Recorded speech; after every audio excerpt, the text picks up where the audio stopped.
Ladies and gentlemen, brothers and sisters, people of all ages, welcome back to the Sticky Floors podcast. I am one of your hosts, CJ. I am joined by Mr. Will. I know y'all was like, what happened to them? Where they at? Did they hit the lottery and disappear? Unfortunately, no. That's not what happened. we just took some time off, enjoy a little bit of the summer, man. But we are back back online talking about movies. We back on the grind. Mr. Will, if you're watching this on YouTube, he's fully getting ready for the season. Raiders apparel down. Mr. Will, what's up with you, my brother? How you doing tonight, man? All right, man. How you doing, CJ? Man, I am doing okay. I know we've been out of touch for a while, man. We've been off screen for a while, man. So what you been doing with yourself, man? I know you've been out there, like you took up pottery. Like what'd you do, man? What'd you do when you weren't Oh watching man. movies, man? Nah. Oh, you know what, yo? Actually, I've been streaming Thundercats. Oh, All the old school joint. yeah, all four Yeah. seasons. I'm actually in season 4. I think like episode 8, 7 or 8, Okay. if I remember Okay. correctly. Yeah. Okay. And then just checking out. There's this joint on Netflix called Sadamoto, basically about Okay. this assassin trying to do right and raising a family and everything, trying to basically, get in touch with his more gentle side and being a father, but still trying to protect people, not kill Hmm. them, et cetera, et cetera. Got So it. yeah, So I it's like just an autobiographical joint for you. I just been streaming cartoons, man. That's about it, yeah. I got you. I got Yeah. you. Yeah, that's cool. That's cool. I started watching Mad Men. Like I haven't watched. I never watched it when it was on, Mm. and then randomly it was like for free on this other channel, and I just started watching a couple episodes. I'm like, all right, cool. I can get the vibe of it. It's like this time of year is kind of tricky because like once basketball season stops, I don't really watch TV that much. And Mm. like next week real football starts, so then I'm not gonna watch TV a lot. Real So football is crazy. so because preseason is not real football to me. That's like, I mean, I know it's real for them, but like for me, it's like Steelers win, Steelers lose, doesn't matter. Games don't count. When they count, that's when it's real for me. I That seen this now, joint too for you, man. This guy, he decked out the curb in like a Steelers type of paraphernalia joint, and mm-hmm, I thought of you. He really went to work on this joint, buffed it, everything, sprayed it yeah, down, had the trophies on one side, the emblem on another, put in the wow, numbers. Like, yeah, this dude. yeah. Send me the picture if you got it, because that might Yeah. that might become my new screensaver or something like that. Who knows? Who knows? But anyways, though, yeah. So for those of you who are joining us for the first time, first of all, thank you very much for coming and checking us out. For those of you who have been with us for a minute, we talk about movies that are in theaters. We talk about movies that have been out for a long time. Tonight, we're going to talk about one that's been around since 1987. Man, Wall Street. Wall Street. We're gonna get into it in a second. This is our 90th episode. So once again, like you've been riding with us from the beginning. Thank you for supporting us and for subscribing to the show. We are pushing to get 100 new subscribers by 100 episodes. So this is the 100 for 100 push. This season, we're gonna finish this season on our 100th episode. We already know what that show is gonna be. We're gonna keep that under wraps until we push it out to everybody. But yeah, man, if you're on here, you're not a subscriber, subscribe, share it with other people you know. It's intelligent conversation about movies from a unique perspective of two people from New Jersey, and that's how we do it, man. So, without that further ado, let me kick it over to my man, Mr. Will, with the summary of Wall Street. Wall Street's a sharp, satirical drama directed by Oliver Stone that delves into the high stakes world of corporate greed and ambition. At its core, the film follows Bud Fox, a young, ambitious stockbroker who finds himself under the mentorship of Gordon Gekko, a ruthless corporate raider whose mantra is greed is good. As Fox becomes increasingly entangled in Gekko's morally bankrupt world, he is forced to reconcile his own values with the allure of wealth and power. The film critiques the 1980s culture of excess, exploring how the pursuit of financial success can can corrupt even the most well-intentioned individuals. There it is, man. There it is. When the movie starts, man, and they start with that whole kind of like look over the New York City joint, I always feel like now when I'm watching it, I feel like they should be playing Cream. Like Cream should be playing while that's coming in there. And then when I look at it, when they show the World Trade Center, it's Mm. like every time I see a movie back in the day that showed the World Trade Center, I'm always like, wow, that's gone now. And like all the things that are a part of that, man. So it's like right away when you watch it, you automatically transported to another seems like another world, but it's like Wall Street, 1987. Yeah, this is the first time I've ever watched this movie. Um, Wow, yeah, so it was you're welcome. it was a very different experience for me, man.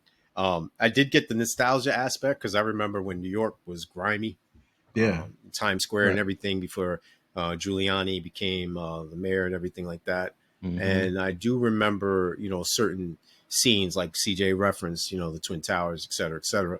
Um, but at the same time, it reminded me of a period of instability for the vast majority of American citizens. No doubt. And this movie resonated with me in such a way that I don't like the movie. There's nothing that's how about, that's how you want to start. You yeah, you want you I'm want gonna you be want quite to frank with our viewers, but that doesn't. And for those that are just seeing us for the first time, that doesn't prevent me from being objective mm-hmm. from the movie. Now, this is a good movie, but they're Mm-hmm. like, "Oh, how can you say this about this? Isn't this contradictory?" Well, you Mm-hmm. can be objective and evaluate the movie for its merits, Mm-hmm. and we're going to get into that a little bit later. No doubt. But I definitely wanted to, let people know that. Um, like CJ mentioned earlier, we can come into the movie and we can provide you with a unique experience and evaluation of each movie. And we're trying to trying to delve into the heart of the movie while revealing a little bit of what our mindset is about these particular characters, scenes, et cetera, et cetera. No doubt, man. And then when you're saying like what was happening in America at that time, 87, like that's Reagan. Like Mm-hmm. that's Reaganomics, trickle down economy. This was a point where, I was I was a child at this time, but I really feel like even in my own household, there was a feeling like there was this growing divide between the haves and the have-nots, Mm-hmm. right? And in many ways, what you're watching in this film is like that transition from, the older economy that was more industrial to more of the modern economy now, which seems like it's much more based on like ownership and trading and stocks and technology and things that aren't necessarily clearly built by many people in a factory sort of system. And the Fox family, Bud and his father Carl and their wife slash mother are just thrust into the middle of this. And from the very beginning, I mean, you see Bud Fox's character played by Charlie Sheen as just this guy who's like trying to sort of come up. You know what I mean? Like he's from humble beginnings, but his real goal is to one day be a player. That's funny. You should mention that too. I think this movie is capsulized by those three characters, and they all represent something on the spectrum.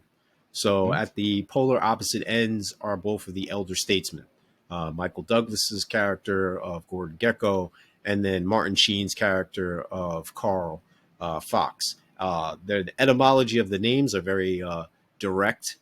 First, there's the animal predatory aspect of About them. that, yeah, right. Fox and Gecko. Sly as a fox, and then the gecko. And we're not talking about Geico, the gecko being of a lizard origin, and hence the snake, biblical, tantalizing, et cetera, et cetera.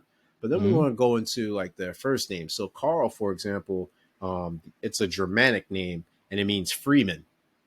So now we're talking about who's really free and who isn't, who's a slave Mm. of certain systems, et cetera, et cetera. And then you got Bud, buddy, pal, friend, and he's in the middle of these two men being pulled in different directions, emotionally, physically, mentally, spiritually.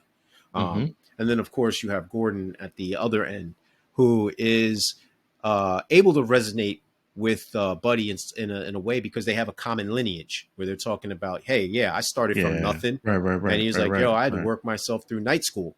And now, for those who have done that, there seems to be more of applause generated by that because of the struggle it takes to maintain a full-time job or a part-time job, employment, whatever, because you're doing something in Yeah. the daytime, and then you're splitting your time of pursuing an education, or at least a certificate or degree or something, that piece of paper that says, hey, yeah, this person was committed, devoted, and is an expert or has some proficiency in this particular area.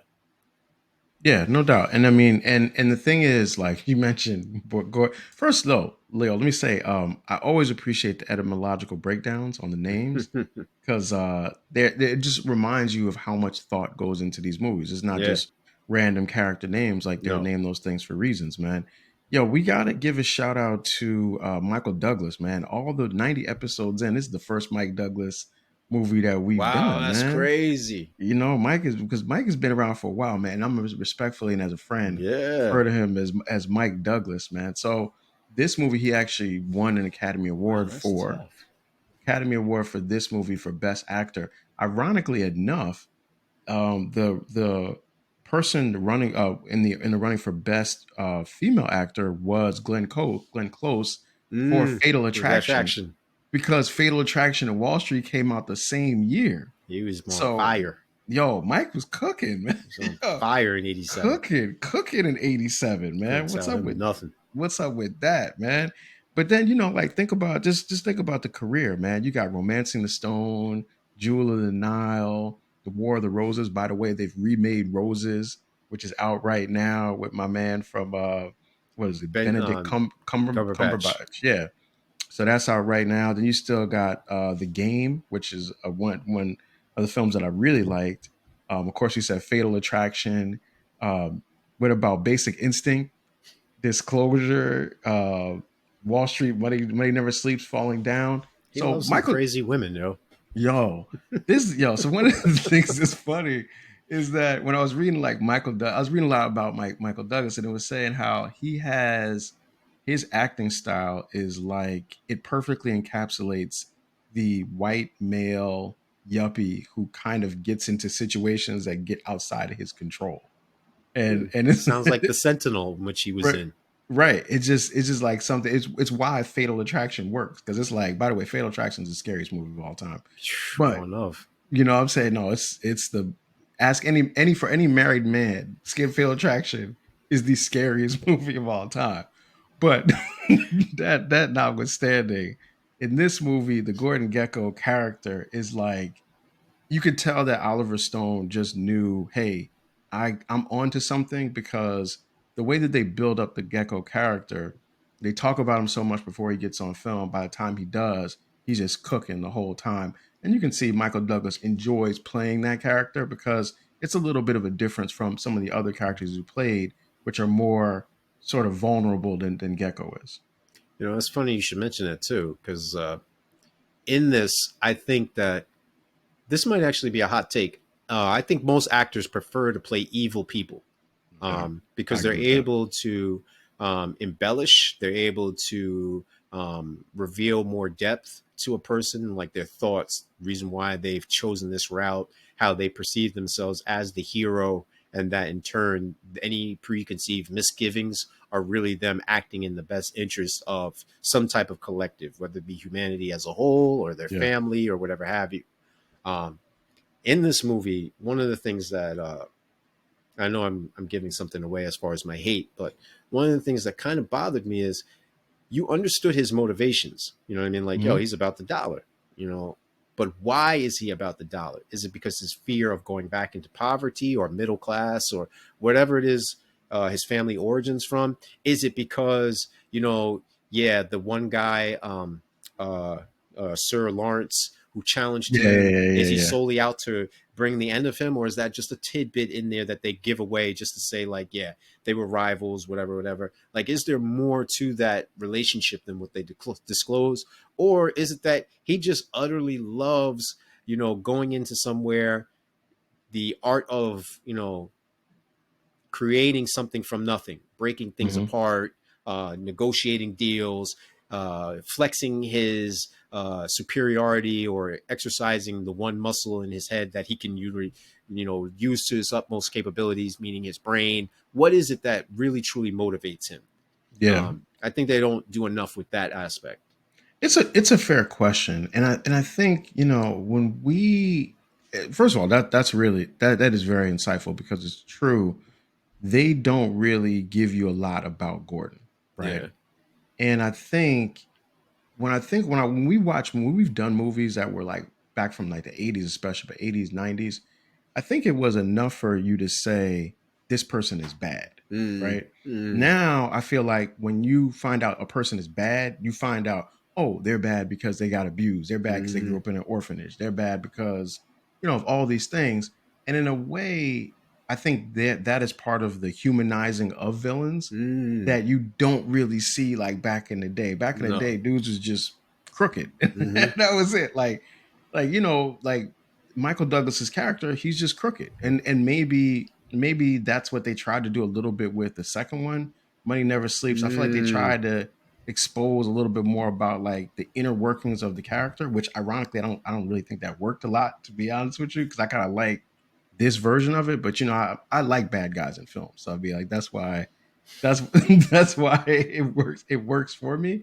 But it's a good point, because they don't really explain a lot about what are his upbringings, kind of how did he get to where he is. and I'm also curious as to how he can rationalize the way he maneuvers. So, Oh for yeah. example, he's a devoted family man. They show his Mm-hmm. grandson, and he takes a very strong interest, liking, to him and his interests. He has a wife who appears to be dutiful, but Yep. she's also oblivious to what's Yeah. going on. So she's just more of like for appearance's sake and upkeep and things of that nature. And then, of course, he has a daughter, which they reveal in Wall Street Never Sleeps, and you kind of, Which they actually gender flipped, because in yeah. the film it's a son, and then Hmm. and then it's one even never sleeps. They switch it to a daughter, and then they say the child passed away. Or Yeah. it's kind of convoluted how they did that. Yeah. So that to me, like, all right, so you do all these things and you got a mistress or mistresses on the side, but Mm-hmm. yet, what are you doing this for? Do Mm-hmm. you like disruption? Are you are you, in it just because you want to see the world burn? Like, Mm. do you just not like people? Like, what is Yeah. it about you that, you feel the need to be at the center of the storm or to be the storm? The storm. Yeah. Yeah, you see, you're asking the question that Bud is asking, right? Hmm. Like after he finds out that When he's is gonna, enough enough? yeah, how many yachts can you have? Yeah. And it's like, I think what happens, I'm just presupposing at this point, because Gecko realizes that the entire system is in fact a scam, Yeah. he decides, I'm going to be the biggest scam artist in it. Because Mm. like when he says that part to Bud, you don't really think you're living in a democracy, do you? Hmm. like that's a powerful thing, because that's the point where the movie, to me, it goes beyond like this little, not little, but it goes beyond like a character story to like this critique of like The Wall system. Street, yeah, and the moral and ethics around it. Because like he was saying, most of the wealth in the world is controlled by old families who've had it for a long time, Hmm. which is like widows and drunk, grandsons and everything like that. Then you got a small set that made money like from business, and the rest of it is people like me, and I don't own anything. I don't buy, I No. don't make anything. I just own. I move things, I make guesses, and boom, this stuff happens and I get money and people think I'm a genius. And I think he knows it's a scam, so he's like, I'm gonna scam it. And every movie, like Wall Street, is in many ways like the father of these kinds of Wall Street movies, and they all kind of tell the same story, whether it's 99 Homes, which we covered, or Margin Call, which we covered, or The Wolf of Wall Street, or Boiler Room. Like they all are kind of like suggest that Wall Street itself creates the perfect breeding ground for this type of corruption. It's interesting you should say that, though. Is it proving that that is the breeding ground, or is this something innate within people? So, That's a for good question. example, you have Bud's character who tells his father, like, look, man, I don't want to just be here. I want to be up here. Yeah, And that's not where he comes from. So it had to be something within him that was cultivated by what he either saw or who he yeah, was around or something he read. Simultaneously, Gordon Gecko echoes the same sentiment. Like, yeah, I put yeah, myself through night school. I come from, a middle class poor background, lower middle class background, and I saw that, I could get here. And then he even tells him again, Look, it's not about a million, 5 million. No, we're talking about 50, 100, Yeah. $250 million. We're talking about real money. And I'm sitting there and I'm trying to digest all of this, and I keep being left with the same question. All right, if 1% at that time in 87, when he says 1% controls half of the wealth in this country, and now It's more now. we know It's more that it's more now, yeah. what gets somebody to that point where they say, you know what? The world is not enough, to quote a James Bond movie. Like, Yeah. I want it all. Yeah. And I don't care how I get it. I don't care who gets hurt, collateral damage, whatever. This is, like he says, this is capitalism. Like Yeah. you had referenced before, he says, this is not a democracy. This is capitalism. So what makes you okay with that? Yeah, I mean, it's a great question. It's a great existential question because who knows, like what drives a person to that extreme, right? And the thing is that Gordon Gecko is a character, but there's been real life people Oh, that yeah. operate like that. There's a bunch of them then, Ponzi and schemes there's galore. I mean, like right, and a bunch of it now, Madoff went, and yeah. yeah, right. The Madoff thing, right? Exactly. And I don't think, ironically, I don't think when Oliver Stone made the film, and I think I've even read this, he didn't think people would view Gordon Gecko as the kind of attraction that he is, right? Mm, But there's something about these characters where it's like we, as an audience, and maybe as a society, we do tend to lean into the revolution, not even the I don't even know what the best word. I want to say criminal, but it's like it's more than just being criminal. It's like the person that is completely anti the establishment, even though mm. they're part of the establishment, working within the establishment against everybody else at large. See, and that's funny, man, because it's like, so are they misanthropes? Are they just, anarchists? What is it about these people that wants to bring about the upheaval Yeah, of whatever it is got they've got going on? So yeah, he's in a industry, Wall Street, where he acknowledges, I don't create anything, I don't bring anything of substance, of value. I'm not doing this for any type of benevolent goodness out of the sake of my heart. I'm not doing anything of that ilk. I'm really about me and mine and getting as yeah, much as I can for as long as I can. And yeah, preferably it would be in for perpetuity. yeah, Where you have Bud who wrestles back and forth with who am I? And he even says it. yeah. And then He they says, talk yeah, he about does. constantly the abyss, staring into the abyss or looking in the mirror. And you have Darryl Hannah's character literally looking into a cracked mirror. And you constantly Mm, have this existential question being proposed where Carl even says to him, look, if you really think that this is what it's about, then I didn't do a good job of raising you. And it's yeah, that's one of my intentionally, favorite that scenes. scene is in an elevator where he's going down and his son is going down mentally, Hmm. physically, emotionally, spiritually. They're not Yeah, going up. And once the father reaches ground level, he's grounded. He understands that, look, my blue collar job is what put food on the table, kept the yeah, lights on, provided a means for you to get an education. Yes, I believe firmly that every father wants to see a glimpse of themselves in their son, but their son, their progeny, their daughter are supposed to exceed them. And part of their legacy is knowing that they have put good people in the world. yeah. I don't see how Gordon does that. I don't see how he can He sleep at doesn't, night. and he does. And the thing is, but he doesn't, and he doesn't even want to. Yeah. Like that's the other thing.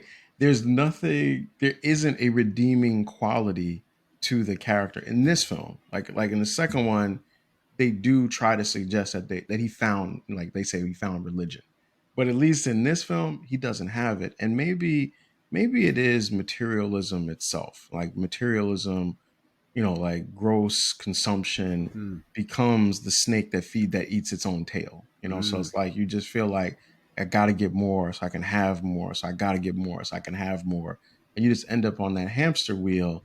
And, you mentioned it before, but the Carl Fox character is, I think, in many ways, like really telling you what even Oliver Stone thinks about like Wall Street and the idea of it, because his philosophy is present throughout the film, even when the character is not on film as much as Bud or Gecko.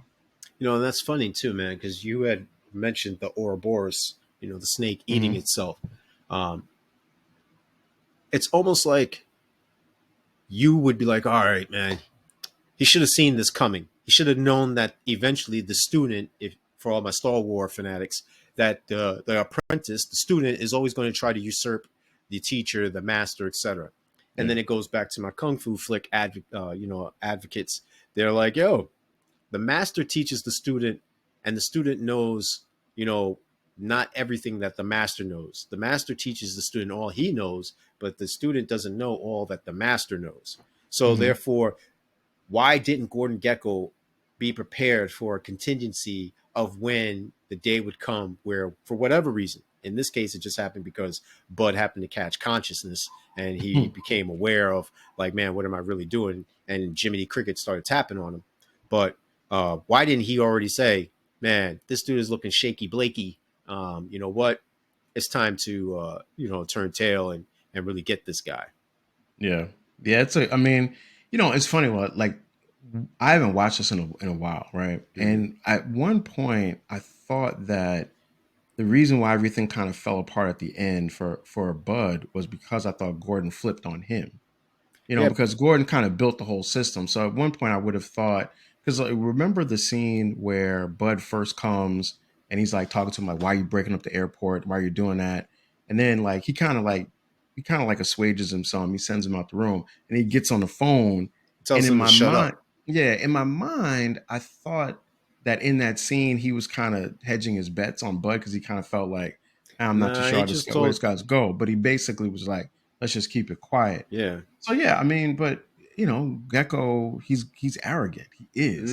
He's So it's all his of hubris. Okay. yeah, he's Pride all is the the fall. things. He's all the things that that person would be. And like once again, ironically, that character became the blueprint for so many Wall Street type of people after this film. So I mean, is it art imitating life, life imitating art? Who knows, man? But at least I know that he was Michael Douglas was killing it in the film. That Oh no, that that's that indisputable. Yeah. that's without question. But the moral and ethical parts of it and why the character's there, I think that's the part that Oliver Stone is really attacking, man. But yo, let's get into our cake, man, because I know we got a couple things here that we want to talk about as far as that goes. I'm gonna kick it over to you first, and then I'll follow up after. Yeah, I just like two things. One, the topic itself, and no, typically I don't mess with money movies. But this, the That's not your spin on genre. it was very interesting because it delved into an area that was quote unquote taboo for a certain demographic. You didn't talk about money, sex, religion, or politics. And Mm-hmm. during that period, having this brought to the forefront, um, in the way that it was, as like a student, apprentice, master, teacher, mentor mentee relationship Mm-hmm. predicated upon trying to explore this new frontier that wasn't previously delved into to this degree. That was unique. And then of course the cast. And I mean, yo, dude, you could go all day on it. We've already talked about some of them, such as Martin Sheen, Michael Douglas, Charlie Sheen, Darryl Hannah. But then you also have John C. McKinley for all those individuals have seen him in Yes. bit parts here and Mm-hmm. there. Yep. They also have Terrence Stamp, who is the gentleman we refer to as Sir Lawrence. Larry Wildman, Mm-hmm. Michael Douglas's direct Very, very competitor. well cast in this film. You got Hal Holbrook, rest in peace. You got even Sean Young in this role as Kate Gecko. There's just a lot of individuals in here that brought a lot of gravitas to this particular movie that you were like, oh, I know them, I know that, and I liked going on that trip down memory lane and seeing those people that I've seen in countless other TV shows, movies, et cetera, et cetera. Yeah, no doubt, man. And I think I like what you said there about going into the world and kind of showing you the inner workings of it, which is something that Oliver Stone does. Like if Yeah, you look at movies like JFK, or even if you look at a movie like Any Given Sunday, right? yeah. Which we loved. We did that episode 8. He loves like going into what's the parts you don't see. Like Mm-hmm. you see the Sunday part, you might see Wall Street, from 9 a.m. or 9:30 to 4 o'clock, but he's showing you all the other stuff around there. So yeah, I definitely dig that. Yeah, I mean, because like I went to school with a girl whose father was a trader, and we used to crack jokes saying that he just swept up the tickets on the thing, Right, But right. in actuality, he was an actual traitor, and you don't know what that really means at 6, Mm-hmm. 7, 8, 9, 10 years old, Of course, yeah. and then you see the bell ringing whenever they have a celebrity or whatever have you, and you see all Mm-hmm. these people yelling and stuff. But what does that really mean? You know what I mean? Right, You see the ticker, but you don't have any clue as to what that right. truly involves. Oh yeah, and shout out to James Spader, aka the voice of Ultron, who's in this, who's the attorney who went to school with Oh, that's but right. He is. Yeah, yeah. yeah, yeah, yeah, So yeah, yeah. that's what I'm saying. Like, there's a lot of who's who in here Mm-hmm. who, help to bring some authenticity, gravitas. Hal Holbrook's character is talking to him on the side, like, yo, look, this is how it goes down, et cetera, et cetera. Got to do this, got to do that. And he's dropping these jewels, which reinforces the points of what his father is trying to tell him along the Yes. way. Yeah. Yeah. And then, simultaneously, I forget dude's name, but I always call him Orville Redenbacher because he used to do the popcorn Yeah, the older guy. commercials. Yeah, yeah, yeah, And yeah, he's yeah, sitting yeah. there, and he's telling them 1 minute, he's firing the dude who's like, yo, look, I got a wife, kids, my kids are in Yeah. college now, I got a lot of response. Doesn't matter. Cold hearted, this is what it Zero is. You're sum not reaching game, the man. quota. And then he's telling Charlie Sheen's character, I always trusted you, kid. I knew you were so. And then when he's being let out in handcuffs, I never liked I you. never liked you. I What? never liked him anyway. Yeah. Yo, Yeah. That dude is like a million people that are at your job. crazy, yo. He's like a people at your job. But you know what? You're right also in the sense that the movie is very accessible. Yes. Sometimes movies about Wall Street can be kind of harder to understand. I think Mm-hmm. like Margin Call is a Yeah. little bit like that.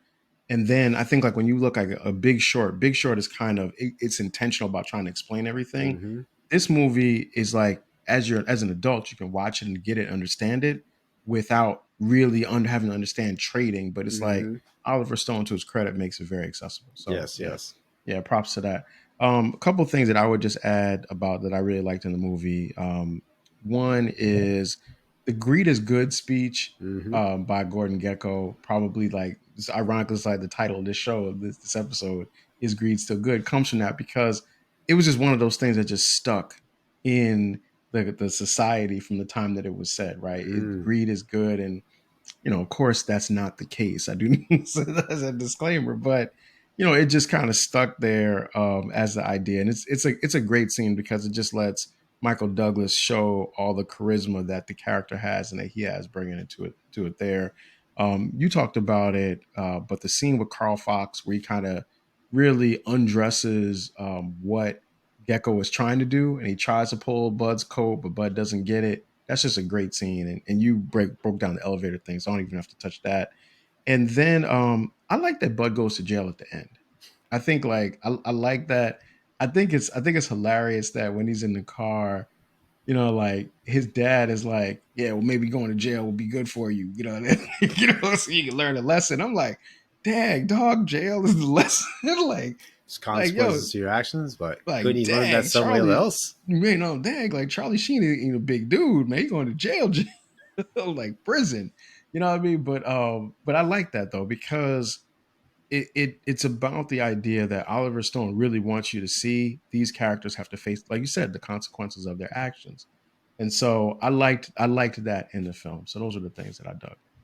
All right, now we're gonna get into the hate, and I love this. I'm gonna try and give y'all the condensed version of what I hate, whatever have you. The Um, ultimate hater.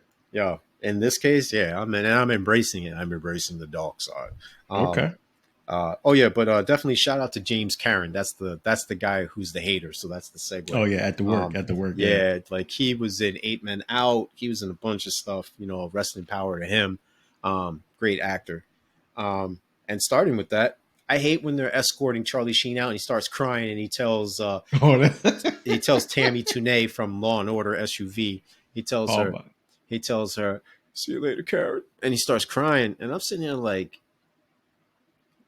Yo, "Don't can you cry." just can you just imagine how crazy it is to get handcuffed at your job and taken out? Like how embarrassing I mean, that look, actually is though for that to happen to you though. no, I Like don't. I'm not saying you gotta feel sorry for it, but I'm just saying like in a moment, like, God, dog, they cuffed him at his job. They're waiting in your office for you? Let me put it to you like this. All right, you mentioned it earlier. We're dealing with Reagan in power at that time, and Mm-hmm. that's the prelude to the Iran Contra affair with Oliver North and Reagan and Mm-hmm. selling guns in exchange for drugs and free Ray Ricky Ross and all this other stuff. Mm-hmm. So I put it to you like this. All of these dudes knew that they could potentially go to jail. That's why they tried to distance themselves with paperwork saying like, hey, this is all on you.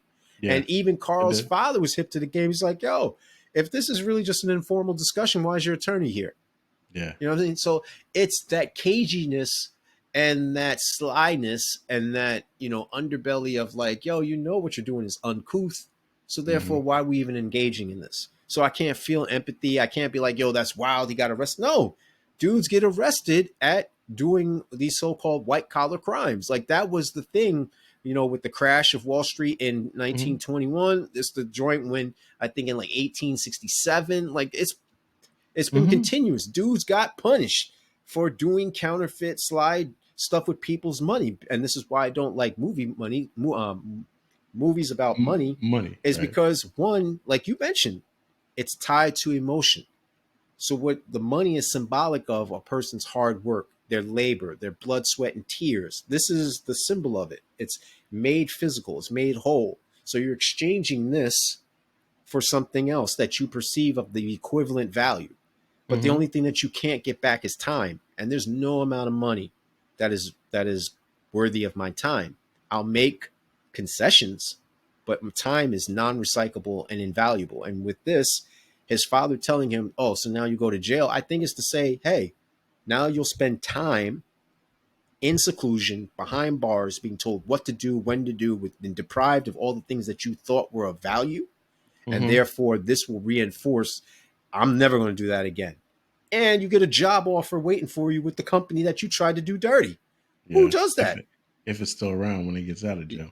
But good though, man. You were saying about the hate, man. Yeah. So with respect to that, I hate the sense of these guys get punished to the degree that they are, because if he's a whistleblower, if he's doing this, no suspended sentence, no type of So you're saying that you don't think he should have went to jail? not at all, Oh, okay. I got you. I not got at you. Okay. all. Okay. Okay. I Okay. mean, like, yo, All because right. if you're cooperating, you mean to tell me you don't have an attorney who's writing an agreement that says, I can Yeah. get you Gordon Gecko. This is Yeah. the dude who's worth hundreds of Yeah. millions of dollars. I'm He getting you might the have. Kingfish. You don't want me. You want Yeah. that dude. Yeah. So He might have. He might have Jesse Smollett's lawyer, man. That's what I might. That yo, might be what. That might have been what happened to him. you know what I mean? I definitely don't like the fact of the dramatic scenes that were left underwhelming. Like you know how you tell me like, yo, there's got to be more. They got to stick the landing. At the Well, endings, yeah. with respect to certain scenes, they didn't stick the landing. So with respect to Darian and Bud getting into it about you don't want to cross Gordon, he'll take all my Mm-hmm. clients. That's not how that conversation should have went. You mean to Mm-hmm. tell me you're only with me because of the money? You don't want to get by? We ain't just getting by, girl. Like, yo, I'm making hundreds of thousands of dollars a day. Remember, they said Mm-hmm. dude made a $800,000 in one day in his first trade with Yeah. messing with But Gordon. yeah. You Mm-hmm. can't tell me that's just getting by. We could invest that on our own and live off of the dividends and be. I don't have to touch another trade ever again. I'm good. But for whatever reason, she didn't think her money was enough or long enough. She didn't think his money was long enough. So you shouldn't be with her anyway. She's revealing the type of person you shouldn't be around anyway. And how did you beat her? Because of Gordon set you up? If you're looking at that dude as being shady and you selling your soul to the devil, anything that comes with him is tainted. His father tells him, "Oh, you gave back the money and everything. You gave back the money and you're going to jail and you gave up Gordon Gecko." Yeah. Yeah. Well, I mean, and then the other the scene Fed, that the Feds don't play fair, man. dog, but there's a reason why they call it Club Fed for white Right. collar Yeah. crimes. And then Yeah. on Feds don't play fair, man. on That's top of all that, I don't think they stick the landing with the end of the credit scene. You don't see Gordon Gecko in handcuffs or whatever have you. you You don't. you You don't see don't. this That dude is getting true. paraded. That You is don't see true. You anything don't. about You don't. any announcement on TV. They announced on TV the buying and That's true. selling of a company that nobody could care about. You mean to Yeah, tell that's me true. that this little mini airliner thing that can't even Yeah. that acknowledges they don't compete with the big boys that Yeah. gets more press than this dude going to jail? Yeah. So you Yeah. think so you think the movie should have had Gordon, you should have seen Gordon go to jail. Oh Like yeah, that. that should have been the Okay. ending, and it Okay. should have been like I can him see that. being like just embarrassed, his friends, whatever, something. Him getting Yeah. arrested, and his family, his wife, Sean Young looking like, "Ooh, what's going on?" And his Yeah. grandson crying. I want something with gravitas.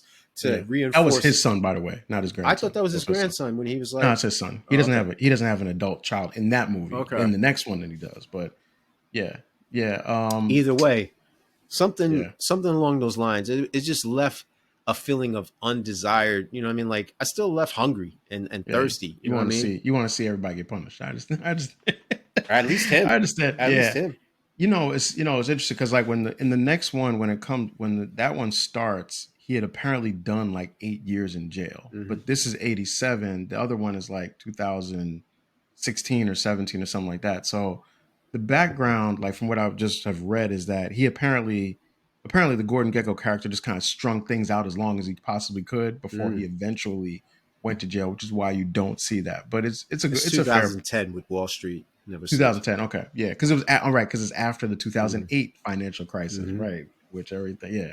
Absolutely. Yeah. Makes sense. So think Yeah. about that. How he dragged that out Yeah. from He did. 87 to 2010.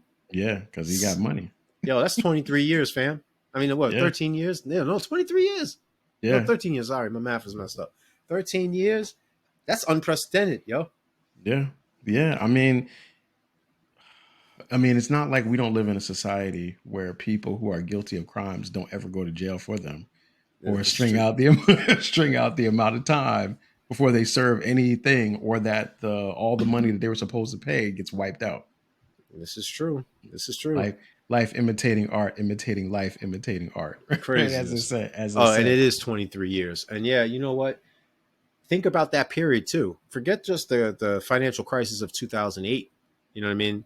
You're also dealing with the early 90s where, they're talking about Y2K. Hmm. So all during that decade where they're trying to prepare. And also one of the major themes in the movie was upgrading and elevating and being more computers being implemented. So now you're Yeah, talking more about technical savvy. technology and all of these tech firms coming up and the rise of what was the term of these businesses that crashed out in Oh, the dot com the bubble. dot com The dot bubble. com bubble. So I Yep. mean, like, yo, this dude is still making money during that period. He's He still doing his was. thing. He didn't have his He license was. revoked. He Meanwhile, was. Yeah. Yeah. Bud's in jail. Yeah.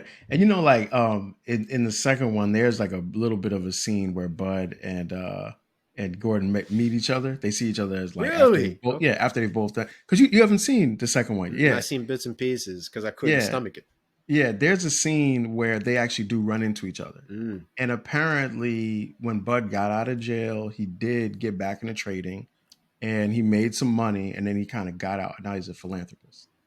And Gordon Oh is wait, you basically know what? Did he meet him at like that dining thing or whatever? Like they're it at was the at a dinner, dinner. like a Yeah, big yeah, yeah, dinner, yeah. I black think I tie seen that affair part. thing. Yeah. And he's in there with two women and Mm-hmm. Gordon is in there kind of trying to rebuild his thing. Yeah. But what's cool about it was they didn't have animosity. No. It was like they both kind of was After like, he yeah, all right. caught a ass whooping too. That's the Yeah, other yeah. thing. Yeah. But it was like, it was like they were like, yeah, okay, we both played the game, we lost, we both did some You put time hands on me, I'm and now we bleeding. out. He did. You rat me He out, did. He did. Gordon chose violence. He and there's did. no animus. I don't know He chose that's not he within chose his violence. character. Well, Mike got hands. But that's my point. Maybe he thought. And he's Maybe he not thought he going was to gonna beat him get him. up as soon as he sees him. Like, yo, I went Yeah. to jail because Yeah. Well, he went to jail because of him, because of himself. But I get it. Anyways, in terms of like this stuff I didn't like, just real quick, I just thought Bud became like a ninja assassin type of dude and like a finger snap. Suddenly he went from like I can barely get people on the phone to I'm gonna get a side job working for a riding a cleaning bike. company and all this. Like I'm like, come on, man. Like that always seemed like a stretch. And then the other thing is, okay, when he gets Gecko to buy the airline that his father is on, they say that his father works at. They then put him in as the president. Well, you can't be the president of the company that your dad is on while working with the other person to buy the company while being the trader working with. I just didn't understand. That was like that's where it got fantastical to me, and like that's probably when the SEC realized they needed to get him was when that deal went through. So that that just felt sort of sloppy, and I understand like the emotional part of what they're trying to do there, but I just didn't like it. I didn't like it either. That's part of That's my what hate I know. too. I know. That's Friday too. All right, man. So look, with that said, man, what do you got on the popcorn boxes for this joint, man? Oh, we're not going into the questions. All right. Yeah, do the question with the questions afterward. I got 4 popcorn initially, but you know what? I'm gonna bump it up to 4.5. And the reason being is I think that this is a critical movie. So if we're looking at a time capsule, if we're looking Mm-hmm. at like a family album or whatever have you, some type of historical book, this Mm-hmm. movie has to be in there.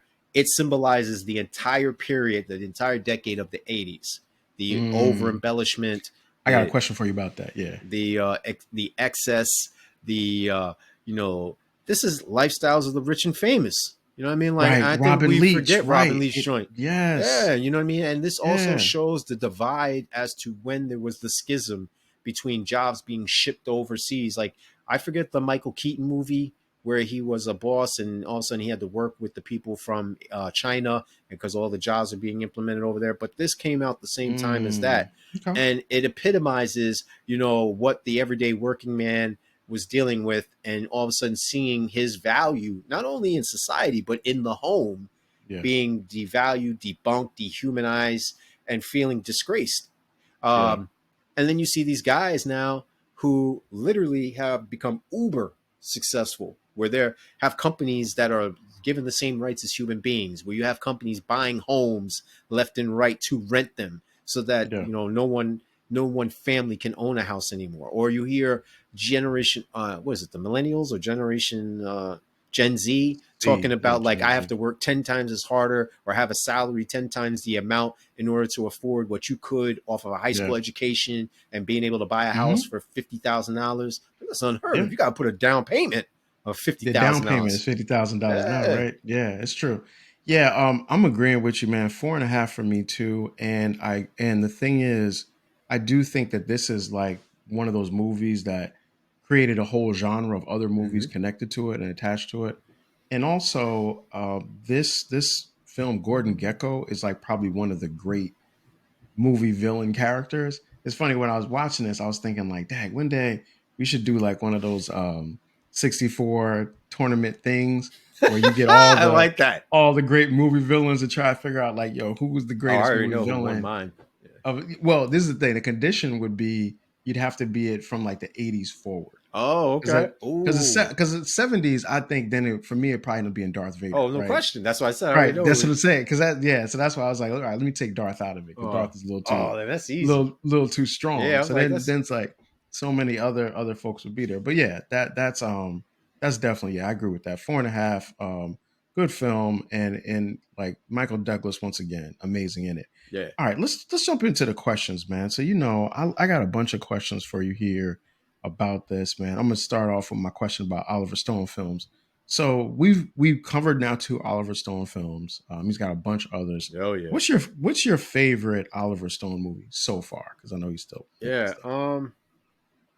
This was tough for me, man. This is real tough. I'm going with Scarface. Okay, I thought Yeah. Scarface was Brian De Palma. Oh, was it? Oh, you know what? He Yeah, might have yeah, yes, executive yeah, produced yeah, on it. Oh, yeah, well yeah, then yeah. taking that away, then it becomes less difficult. I'm gonna go Okay, with Savages. really? Yeah. I thought for sure you were gonna say Any Given Sunday, Nah. man. I thought for sure. Savages. And Yeah, reason I why remember. I've seen it. Yeah, I've Yeah, seen it. reason why is I just love the critique of the characters and how they could be like this was so far fetched for me that it forced me to go into their realm. And like I Hmm. just this chick got 2 dudes, army grizzled cats, and then all of a Hmm. sudden aloof hippie cats Yeah, underneath her thumb, and they're cool with that. yeah. It's a different type of film, man. It's a Yeah. good film, but it's a different type of joint. Yeah, it's just different. So it made me because this is the guy who comes out with JFK. He comes Hmm. out with um, Every Given Sunday, The Doors, Hmm. Platoon. So it's not that he Yeah, didn't have dope movies, but they all were either autobiographical in some sense or biographies. So I yeah, could, it was just this is what it is. But yeah. this joint made me You suspend like you reality. like the you like the change of pace of it. Yeah, Okay. All right. Cool. what you All working right. with? Any Given Sunday. Yeah, I loved Any Given Sunday. Yeah, I mean, that's why we did it so early because, yeah, like, yeah. we didn't know if we were gonna do 10 shows or not. So I was like, let me get in the Yeah, joints I yeah, like, yeah, man. yeah, I yeah. like Steaming Willie Beeman. I like that. That was my joint. All right. Good soundtrack too, by the way. Yeah, great soundtrack, man. Sunday morning. Right. My brother loved that song, man. All right. Next, yo. All right. So, what makes the Gordon Gekko character so compelling and enduring? And what does it say about the state of America in 1987? I think it's easy, man. This is a guy who was unabashed in saying what it is before a crowd of whatever. Like this dude was 45 before 45. Like he literally Yeah. How said, about that? greed is good, and How I'm all about that? about the art of the deal. And if I could, I would translate this into another means of power. Yeah. He's unapologetic with his Yeah, greed. Yep. All gas, no brakes. none. All right. Next question, yo. What happened? What happened to Darian? So we talked about what happened to Gordon. What happened to Charlie? I mean, what happened to Bud? What happened to Darian?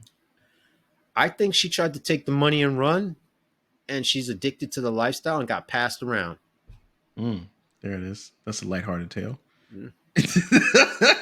There it is. All right. Yo, we talked about this being this is a prototypical 1980s movie. All right. What's the most 1980s thing about this movie to you? Honestly, I think it's just the tone of the film, the overall tone of the film. Okay. Like it's set in New York City, which was the Yeah. mecca of all movies.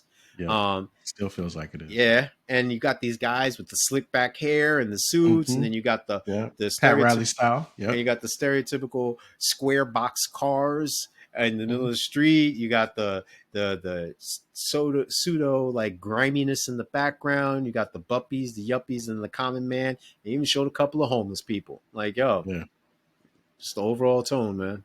There it is. There it is. You know what? I always think like that scene when he's with that cell phone and that joint's the size of your and it's a arm. brick. Yo, when I was growing up, we had one of those, man. We had one of those, and it was like, you had to pull the antenna out. Yeah. Antenna was like 3 feet long. Silver joint from the AT&T joint. We had one of those. Yeah, yo, that was Even the computer screens when you're looking at that monitor. That's like, man, that's nostalgic. Looking at that, man. Everything was one font and green. And it was that was green. all. That's it. One font and green. That was it's a nostalgia watching the film when you see it. Like, yeah. And you're right. The box cars, everything is made like a box back, like a kid drew it. There is no curves. Everything was hard edges. It's a different thing. All right, man. Last question for you, man. What's your give me your 5 favorite Michael Douglas films? Michael Douglas films. Oh man, easy. And in no particular order, by the way, because it's just difficult for me. But Romancing the Stone. Loved it. Yeah. I don't know. It was something about the song and loved everything. Like it's just funny to me. Loved it. The Sentinel. Okay. I definitely like that. Yo, sneaky movie. The Ghost in the Darkness with Val Kilmer, rest in power. Oh, yeah. Okay. I just like that whole that. Okay. I don't know why it just stuck with me. The Game, because I really thought the game is good. I thought like his whole world was coming apart. The Game is good, man. Yeah, that's a good one. Yeah, definitely. And last but not least, man, I know it's going to shake people up or whatever have you, but I'm really rocking with what you call it, the War of the Roses. It's a good. I like the War of the Roses. I really like that joint, man. I like that, man. Listen, one day, man, we'll have to do that because that's a good one, man. Yeah, it just bugged me out how they could go from so romantically in love and then all of a sudden going to kill each other to the very end where she throws his hand, like he even tries to reconcile and she throws his hand. Yeah. But look, that movie has like this one. There's a one line in there that Danny DeVito's character says. Oh yeah. And it's like, how do you get someone to stay when they want to leave? How do you get someone to leave when they want to stay? And it's like that's a really good movie, man. It's like that should be a part of marital counseling for everybody. Should have to watch the War of the Roses because that's a good one, man. Yeah, I like that list. Good stuff, man. All right, man. What you got for me on questions? Oof. All right, there, man. So, question number 1, sir. Excuse me. Does Wall Street paint a realistic picture of the culture of Wall Street, New York City, or is it just a glorified caricature of 80s excess? I think it's a little bit of both, and that means that it's real because I think Oliver Stone wanted to show people something that was really happening. I wonder if he realized how prescient he was being, because think about how many times Wall Street has collapsed Mm-hmm. even since then, like the 80s, 90s. I think like 90, what 90, I don't want to know the number precisely, but even 2008, like we Mm-hmm. remember that one. That like there's even a line in Margin Call where Jeremy Irons' character is talking about all the times that there have been Wall Street crashes, and he says the same thing. It's because we can't help ourselves. We always over leverage. We always cut these deals that can't be maintained, and it crashes. So I think like it's both. Like it is talking about the excess, and it is defining what Wall Street was and probably still is to this day.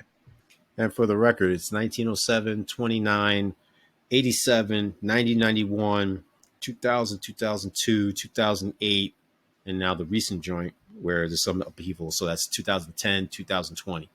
Yeah, yeah. How Rinse, about wash, that? and Right. repeat. How about that? Right. This movie comes out in a year where there was a stock market crash. Crazy. That says it all right there. Yeah, man. Question number 2 for you. Is the greed is good philosophy still alive and well in today's corporate culture, or did the 2008 financial crisis bury it forever?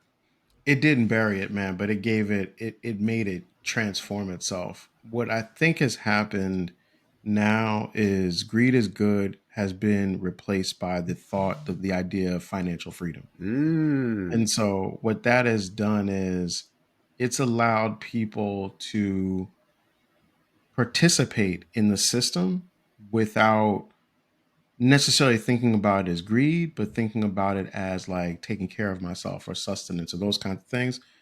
But really, it's still the same. It's still being driven by the same capitalist levers, right? And the thing about the financial freedom part is sometimes people are trying to buy freedom, and the only way they can buy freedom is to get more money.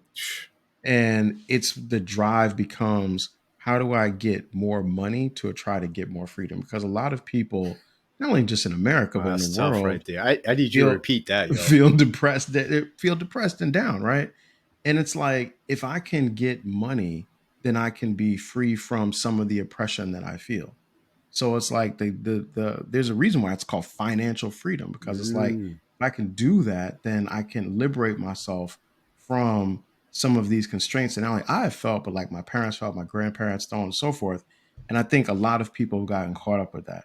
And I think you've seen a lot of people like really lose big as a result of it. Even when you look at all the people that are involved in gambling now, like all the gambling platforms and everything, all the money that's being lost, that's people trying to get money. They're trying to make money. They're trying to be able to pay a bill, but they're like, I don't have enough money, but if I hit this 18 leg parlay, it might work out and I might be all right. But that's not how it goes, Isn't that like So Wall Street though? and to some extent, absolutely. There's parts of it that are still like gambling, no question. And I think when you first get started, you kind of get caught into that. And I'm saying that as a person that has done investing for a while now, Mm-hmm. you do that. You gamble because you're not smart, and you just want to try to make as much money as possible. I think a lot of people get caught in that, and a lot of people lose a lot of money and they get hurt in the process. And when that happens, that's unfortunate because that's the grind of the capitalist system. So, yo, if you guys aren't listening, better take notes. CJ's dropping jewels right here. I strongly encourage you sign up for his masterclass. It won't be about money, that's for sure. It'll be about something else. Question number 3: Is Wall Street a cautionary tale or a celebration of the American dream? I can't even say it's a cautionary tale because everybody loved Gordon Gekko. He became like he became the archetype for so much of what you think about when you think of a Wall Street trader. It's not. I guess it's what was the other option? It's not a cautionary tales. But this is it the American dream? Like, this dude seems to be the face of the Yeah. American dream of the Wall Street trader. Yeah, but like you said, man, this came out and then we had, Lifestyles of the Rich and Famous. Mm-hmm. Like I remember watching that with Yeah, Robin man. Leach, on Sunday nights, showing people that had a yacht, And the like a house, it was TV in their MTV joint bathroom. before Cribs MTV. Before that, right? Yeah. Yeah, because and the more like ostentatious it was, the more we loved it. You know what I Mm-hmm. mean? So it You got a definitely. gold toilet? Right, exactly. I mean, that's real. So yeah, Yeah, the American dream, man. Greed is good, excess is good, more is better. You know. And my last question: does Wall Street feel dated, or is it more relevant than ever? So that's a good question. What you see in the film is dated, obviously for all the reasons that we said about the 80s, but I think the basic underlying theme of what has value, how much are you worth, like is your worth tied up in how much money you have and where you live, or is it the person you are and the quality of your character? I think that's an enduring story. Mm. And I think that makes this movie relevant. And I think, like, with some of the other films that we've talked about that are like financially driven, it's or financial based on like money, it's not so clear the message. This one is clear with the Mm-hmm. message, and I think that's why it just kind of lands well. It does as well as it does. And I've seen this movie a couple times, and if it's ever on TV just randomly, I'll just watch it because Really? it's to me it's a good movie, but not so much all the other movies that are like it are the same way, but Mm-hmm. this one sticks to landing really I dig it, man. All right, man. well. Oh So yeah. let's get into the hot takes. Yeah, man. So hot takes, man. Go ahead and let us know what's your hot take, Mr. Yeah, Will. I'm going with. I think the system is the real villain in this movie. Break it Um, down for me. well, I perceive nurture and nature as as being very paramount in humans' lives, each individual. And Gordon Gekko's character is no different. This guy, his motivation appears to be, minus any background information that wasn't revealed, but maybe the intentions of Oliver Stone. Is a guy who comes from a modest background, worked himself up through the ranks, going to school at night, finally getting there, dealing with having the hobnob and outwork people, and his whole thing of emphasis of getting information, being the king of knowledge, being aware, Yeah. and being proactive versus being reactionary. So he's had to do these things contrary to all of the pitfalls and other things that have been in his way. And then you got this thing known as Wall Street. We'd already commented ad nauseum about the various different pitfalls and crashes and all the adversarial things that were transpiring behind the scenes. But then you also have it just being a cutthroat business, and you have Yeah. to utilize all these tactics. And he even opens with, "It's okay, like nobody has to know about it."